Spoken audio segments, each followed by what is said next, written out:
सध्या अर्चना पाटील आपल्यासोबत जोडल्या गेलेल्या आहेत। आपण त्यांच्याशीच बातचीत करणार आहोत। अर्चना मॅडम, खरं तर तुम्हाला पहिल्यांदाच संपूर्ण ही लोकसभेची निवडणूक लढण्याची संधी मिळते, काय सांगाल? यापूर्वी जिल्हा परिषदेचा तुम्हाला अनुभव? नंतर बोलू ना सविस्तर, आता का आजच का सगळे वाईट?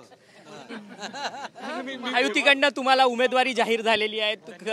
तुमचे आणि अजित पवारांचे पारिवारिक संबंध आहेत आणि अनेक चर्चा झाल्यात आणि त्यानंतर महायुतीच्या सर्व नेत्याचे देश पातळीवरील आणि आमच्या उस्मानाबाद मतदारसंघातील सर्व नेत्यांचे मी मनापासून आभार मानते की त्यांनी मला महायुतीची उमेदवारी दिली आणि मोदी साहेब निवडून 101% येणार आहे। त्यामुळे मोदी साहेबांचे देशाला जगाच्या तिसऱ्या अर्थव्यवस्थेला नेणार आहे, त्याच्यामध्ये माझा धाराशिव मागे राहू नये याच्यासाठी सर्व नारी शक्ती आणि आमचे पन्ना प्रमुख, बूथ प्रमुख, सुपर वॉरियर्स सगळ्या मतदारसंघातले सगळे मला 101% निवडून देतील। आई तुळजाभवानीच्या मतदारसंघात महिला निवडून। ओमराजे निंबाळकरांचं कडवं आव्हान, मी कोणाला पाडायसाठी निवडून येत नाही, मी जिंकण्यासाठी निवडते। मला समोर कोण याच्याशी घेणं देणं नाही। जनसंपर्क खालती स्ट्रॉंग आहे अशा? आमचा पण जनसंपर्क आहे, आमचा पण। ही झुंज कडवी मानायची का?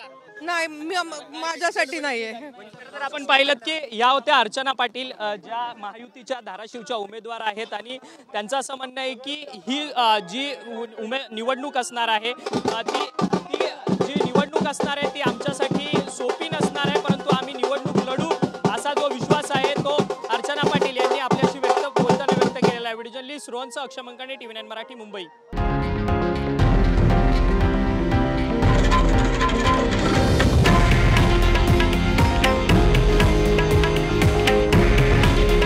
हे आहे देशातील नंबर 1 न्यूज नेटवर्क आणि आपण पाहत आहात TV9 मराठी।